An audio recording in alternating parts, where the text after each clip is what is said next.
Most of my sales are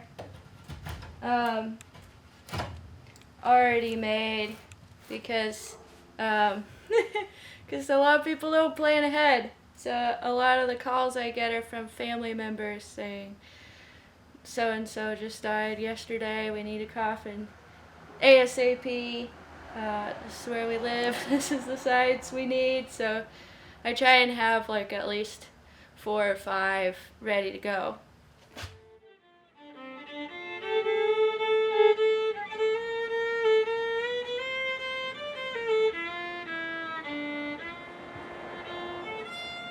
I went traveling around in Scotland with my fiddle 8 years ago when I was 20, and just to travel and play music and have an adventure on my own, and met a coffin weaver in Forres, which is right next to Findhorn. It's like northeast Scotland, about an hour from Inverness, in between Inverness and Aberdeen. And I made a basket with her and then asked her about apprenticing, and I was her first official apprentice. So I went back and lived with her, and all of the baskets I made, she sold, and then in exchange, I learned how to do it. So it's a very old-fashioned kind of apprenticeship. There's no one else doing it when I got back from my apprenticeship, which was very surprising, and I felt pretty lonely. But couple years after I started, this woman, Maureen Walrath, who is on the West Coast, she started and she apprenticed in Ireland with a maker over there. It's pretty much everyone who did one of the big apprenticeships in willow basketry in Europe also learned how to make coffins, because it's very common over there and very popular. It's definitely part of the everyday conversation. The general public know about willow coffins. I've had at least 30 inquiries about learning. So there'll soon be many, many more coffin weavers, which is great because we need a local supply. We need supply within the U.S. because right now most of the woven coffins, except for the few that the 5 of us make, are all imported from China and Bangladesh and Poland and different places, which means a lot of heavy carbon footprint to ship them, kind of unknowns about how the people making them are getting paid and treated. The companies importing can claim that it's fair trade, but what does that really mean? And we can't see, so that's a question. And then the willow is often grown on big farms that are inorganic. It's mass produced elsewhere from the factory too, so it's getting shipped. So the more local, as local as you can get, is as green as you can get.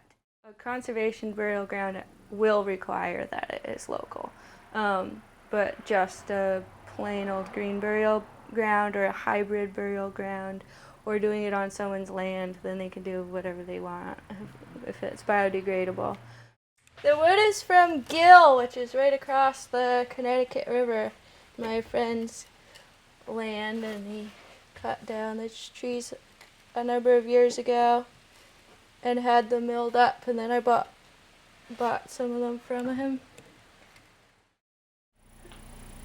I just started making the pine bases this year, so this is like my 4th or 5th one. So it's really fun to be working with pine and willow.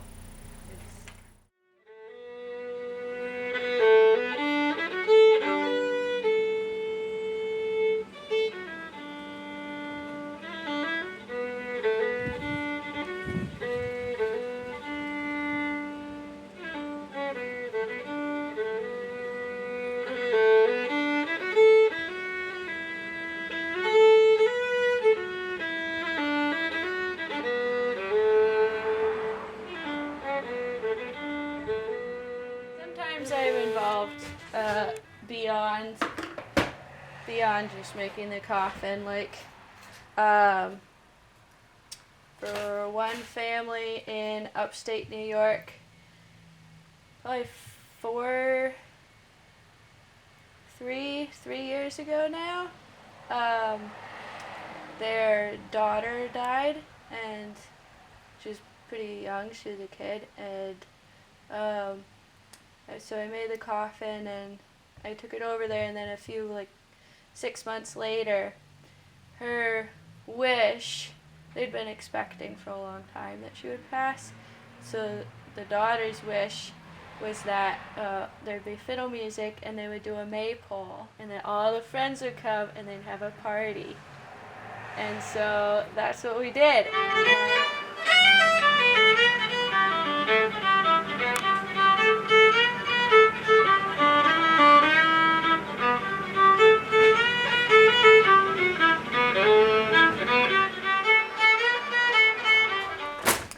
Staking up.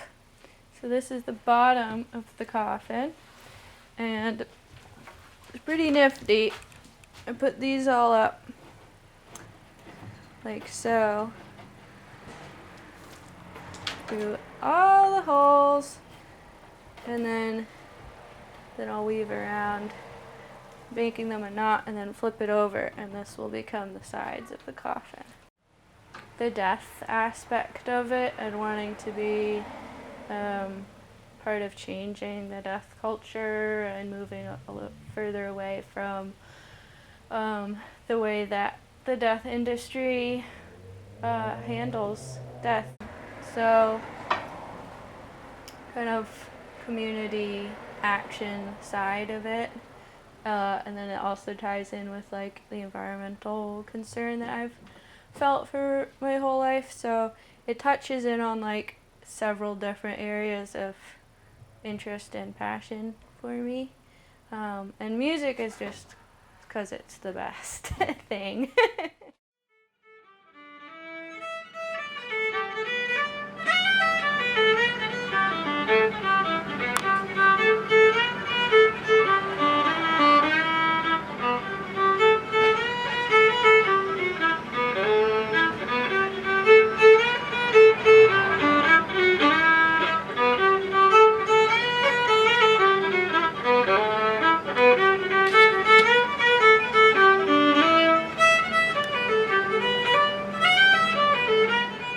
It is hard on the hands.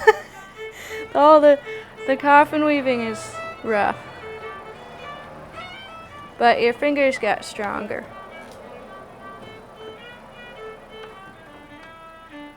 So knowing that I'm a musician and that this is pretty rough, it's there is like a timeline to it. I won't be doing it forever, which is sad.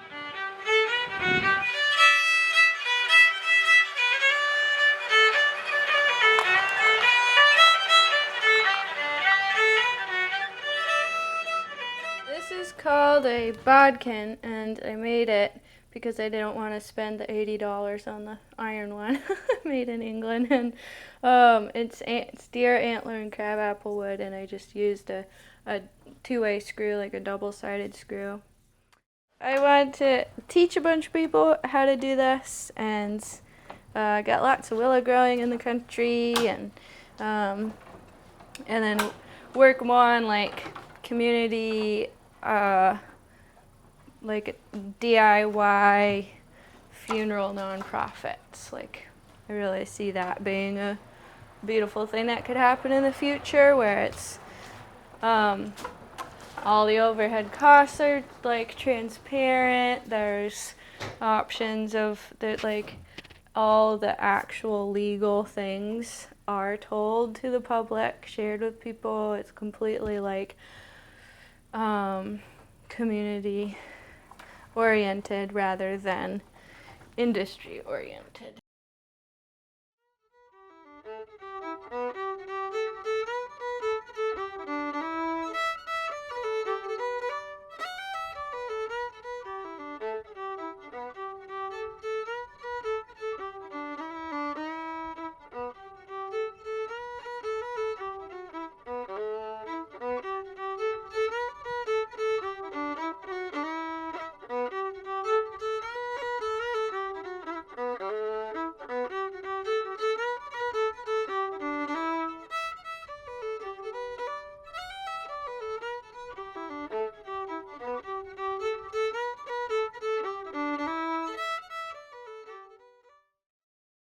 So here I'm weaving the sides of the coffin, and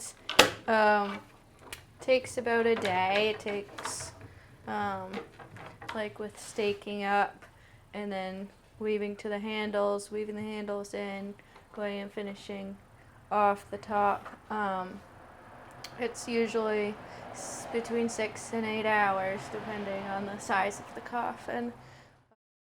It needs a day per foot in length of soaking, and so all the willow is cut and harvested, and then it's sorted by size and length and variety, and then it's dried for a minimum of 6 months, and then when I'm ready to do a project, I soak it, and it needs, I put it into soak for approximately a day per foot in length. So these were in for about a week, and the tops are cut off, but because they're so thick, like these were 7-foot willows, and then I cut the tops off them into soak. So it's about a week, and that shifts a little bit based on the variety. Every variety is a little different, and then the temperature of the water affects it. The willow is woody inside, right? So if you bend it 90 degrees, that bend will never come out. It's permanent. And so once it kinks in place around another piece of willow, it won't move off that piece of willow. And if it doesn't kink, then it's causing like counter pressure because all the rods are pushing against each other. So it's basically friction making it extremely strong, because every time that the rod touches another rod, it's causing that tension. So this size coffin is for like, I don't know, 150 to 200 pound person, but it could easily carry like 800 pounds and be totally fine. I do weight test them. There's no like certification process in the country, which is good. I don't think there needs to be, but I do weight test all of my coffins. So people ask me that a lot, like, are they really strong enough to put a body in? And like, yes, you could put way more bodies than you could possibly fit in here in terms of weight, and it would be fine. Fill it with cinder blocks, it'll be fine. I'm asking it to bend, but it's like, it works in its own time. It wants different things. it will and won't do certain things, and it's very difficult material to work with.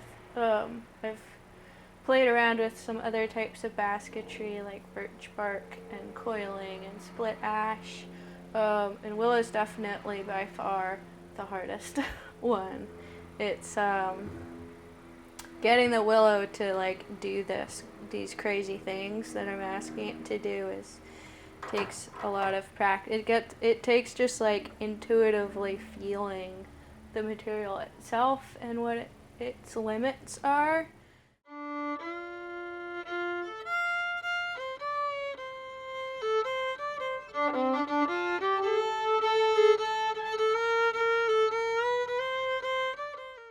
Just related to being a craftsperson and doing this kind of craft is like the willow keeps the time is something that every weaver learns, that to an extent the willow is in charge, that it's a very like living, visceral relationship. Yeah, it's like it's a journey, it's a long-term relationship with a living thing.